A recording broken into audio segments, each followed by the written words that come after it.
കുറച്ച് നാളുകളായി എന്നെ അലട്ടിയ കുറച്ച് ചോദ്യങ്ങളാണ് ഞാൻ നിങ്ങൾക്ക് മുന്നിൽ വയ്ക്കാൻ പോകുന്നത്. ഇതേ ചോദ്യങ്ങൾ പലപ്പോഴായി നിങ്ങൾക്കും തോന്നിയിട്ടുണ്ടാവാം. ആ ചോദ്യങ്ങൾ ആരംഭിക്കുന്നത് ഇങ്ങനെയാണ്: എന്തുകൊണ്ടാണ് ഇപ്പോഴുള്ള +2 ബാച്ചിനെ മാത്രം ഇത്രത്തോളം ടാർഗറ്റ് ചെയ്യപ്പെടുന്നത്? ഈ ചോദ്യത്തിന് ഊന്നൽ കൊടുക്കുന്ന കുറച്ച് കാരണങ്ങൾ നമ്മുടെ മുന്നിലുണ്ട്. ആ കാരണങ്ങൾ ആരംഭിക്കുന്നത് ഈ കഴിഞ്ഞ +1ൻ്റെ മാത്സ് പരീക്ഷയിൽ നിന്നാണ്. ഇന്നേ വരെ കാണാത്തൊരു ചോദ്യപേപ്പർ ആയിരുന്നു +1 മാത്സ് പരീക്ഷയിൽ നിങ്ങൾ കണ്ടത്. ചോദ്യപേപ്പർ ബുദ്ധിമുട്ടാവുന്നതിൽ വലിയ തെറ്റൊന്നുമില്ല. പക്ഷെ അത്തരമൊരു ക്വസ്റ്റ്യൻ പേപ്പർ പാറ്റേണിൻ്റെ മാറ്റം മുൻകൂറായി നിങ്ങളോടൊന്ന് പറയാമായിരുന്നു. അതിനുവേണ്ടിയല്ലേ നമുക്ക് മോഡൽ എക്സാം ഉണ്ടായിരുന്നത്. മോഡൽ എക്സാമിൽ ഒരിക്കലും പ്രതിപാദിക്കാത്തൊരു മാറ്റമായിരുന്നു പബ്ലിക് എക്സാമിൻ്റെ മാത്സിൻ്റെ ക്വസ്റ്റ്യൻ പേപ്പറിൽ നിങ്ങൾ കണ്ടത്. ആ ക്വസ്റ്റ്യൻ പേപ്പർ ബുദ്ധിമുട്ടായപ്പോൾ പല മക്കളും ആശിച്ചൊരു കാര്യം, സാറേ ബുദ്ധിമുട്ടായൊരു ചോദ്യപേപ്പർ ആയതിനാൽ തന്നെ വാല്യുവേഷൻ ലിബറൽ ആകുമായിരിക്കാം. അത് പ്രത്യാശിച്ച് പല മക്കളും റിസൾട്ടിന് വേണ്ടി കാത്തിരുന്നു. മക്കളെ, കഴിഞ്ഞ മാസം റിസൾട്ട് വന്നു. നിങ്ങൾക്ക് ആർക്കെങ്കിലും തോന്നുന്നുണ്ടോ ഒരു ലിബറലായ വാല്യുവേഷൻ്റെ റിസൾട്ടായിരുന്നു മാത്സ് പരീക്ഷയുടേത് നിങ്ങൾക്ക് വന്നതെന്ന്? എനിക്ക് തോന്നുന്നില്ല. എനിക്ക് പേഴ്സണലി അത്തരമൊരു ലിബറൽ വാല്യുവേഷൻ്റെ ഒരു തരി പോലും നിങ്ങളുടെ മാത്സ് പരീക്ഷയുടെ റിസൾട്ടിൽ റിഫ്ലക്റ്റ് ചെയ്തതായിട്ട് എനിക്ക് തോന്നുന്നില്ല. നിങ്ങൾക്കും അതേ അഭിപ്രായമാണെന്നുള്ള കാര്യം എനിക്ക് ഉറപ്പാണ്. പിന്നെ വാല്യുവേഷൻ ലിബറൽ ആയിട്ടും വലിയ കാര്യമൊന്നുമില്ല എന്ന് മനസ്സിലാക്കുന്ന ഒരാളാണ് ഞാൻ. കാരണം ആ ചോദ്യപേപ്പർ കണ്ട നിമിഷം അറിയുന്ന ഉത്തരങ്ങൾ പോലും പലതും മറന്നുപോയി പ്രോപ്പർലി പരീക്ഷ എഴുതാൻ സാധിക്കാതെ പോയവരായിരുന്നു നിങ്ങൾ, തകർന്നു പോയവരായിരുന്നു നിങ്ങൾ. സോ അതിനാൽ തന്നെ വാല്യുവേഷൻ ലിബറലാക്കാൻ എന്തിൽ ഞങ്ങൾക്ക് മാർക്ക് തരും എന്ന് ചോദിച്ചവർ പലരുമുണ്ട് എനിക്ക് പേഴ്സണലി. അടുത്തൊരു കാര്യം എന്ന് പറഞ്ഞാൽ ഇംപ്രൂവ്മെൻറ്റ് പരീക്ഷയായിരുന്നു. +1ൽ ഏതെങ്കിലും ഒരു വിഷയം പാടായി പോകുന്നത് കഴിഞ്ഞ വർഷങ്ങളിലെല്ലാം നിങ്ങളുടെ സീനിയേഴ്സ് ശീലിച്ചൊരു കാര്യമായിരുന്നു. പക്ഷെ അവർക്ക് ഏറ്റവും കംഫർട്ടബിളായ ഒരു ഇംപ്രൂവ്മെൻറ്റ് പരീക്ഷ സെപ്റ്റംബർ മാസത്തിൽ കാത്തിരിപ്പുണ്ടായിരുന്നു. പക്ഷെ മക്കളെ, നിങ്ങൾക്ക് ആ ഒരു കൺസിഡറേഷൻ പോലും ഇല്ല എന്ന് തന്നെ നമുക്ക് ഈ ഒരു അവസരത്തിൽ പറയാം.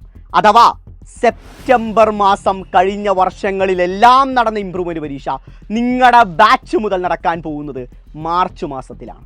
ഇത് വലിയൊരു പണി തന്നെയാണ്. അത് നിങ്ങൾ വിചാരിക്കുന്നതിലപ്പുറമുള്ള ഒരു പണി തന്നെയാണ് നിങ്ങൾക്ക് തരാൻ പോകുന്നത്. കാരണം അതിന് 2 കാരണങ്ങളുണ്ട്. ഒന്നാമത്തെ കാര്യം, സപ്പോസ് +1ൽ മാർക്ക് നിങ്ങൾക്ക് കുറഞ്ഞു പോയെങ്കിലും ഇംപ്രൂവ്മെൻറ്റ് പരീക്ഷ എഴുതി കൂടിയ മാർക്കുള്ള കോൺഫിഡൻ്റ് ഉള്ള ഒരു കുട്ടിയായിരിക്കും +2 ബോർഡ് എക്സാം മാർച്ച് മാസത്തിൽ അപ്രോച്ച് ചെയ്യുന്നത്.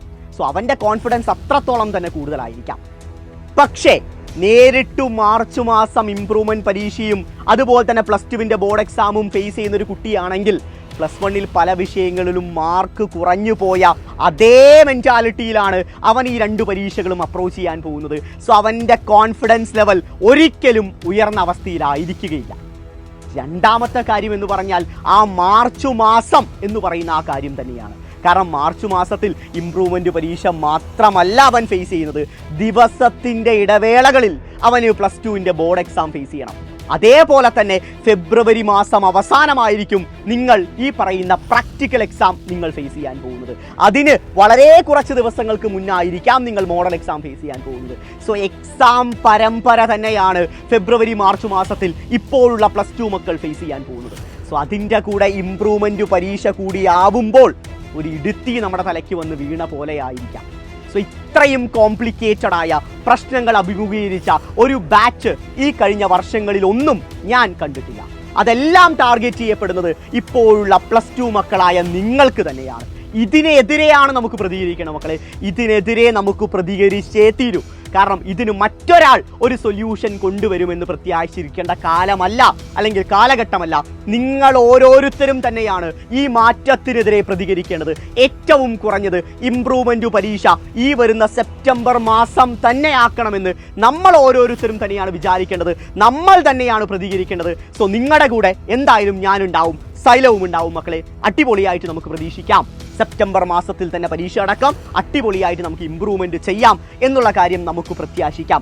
സപ്പോസ് അങ്ങനെയല്ലെങ്കിലും ഈ പറയുന്ന മാർച്ച് മാസത്തിലാണ് ഇംപ്രൂവ്മെൻറ്റ് പരീക്ഷ നടക്കാൻ പോകുന്നതെങ്കിലും ഈ പറയുന്ന ടൈം ടേബിളിലെങ്കിലും അതിൻ്റേതായ കൺസിഡറേഷൻ നിങ്ങൾക്ക് ലഭിച്ചിരിക്കണം. കാരണം ഈ പറയുന്ന ഇന്ന് +2 എക്സാം, നാളെ ഇംപ്രൂവ്മെൻറ്റ് എക്സാം, മറ്റന്നാൾ +2 എക്സാം എന്ന രീതിയിലാണെങ്കിൽ നിങ്ങൾക്ക് തോന്നുന്നുണ്ടോ നിങ്ങൾക്ക് നന്നായിട്ട് പെർഫോം ചെയ്യാൻ പറ്റുമെന്ന്? ഒരിക്കലുമില്ല. അത് എത്രത്തോളം വലിയ പഠിക്കുന്ന കുട്ടിയാണെങ്കിലും ഒരിക്കലും നല്ല രീതിയിൽ മികവുറ്റതായിട്ട് പെർഫോം ചെയ്യാൻ സാധിക്കില്ല. സോ അറ്റ്ലീസ്റ്റ് മാർച്ച് മാസം തന്നെ നടക്കുന്നുവെങ്കിലും ടൈം ടേബിളിലെങ്കിലും അതിൻ്റേതായ കൺസിഡറേഷൻ നിങ്ങൾക്ക് ലഭിച്ചിരിക്കണം, നിങ്ങൾക്ക് ലഭിക്കുമെന്ന് തന്നെ നമുക്ക് ഉറച്ചു വിശ്വസിക്കാം. അതിനുവേണ്ടി നമുക്ക് പ്രതികരിക്കാം.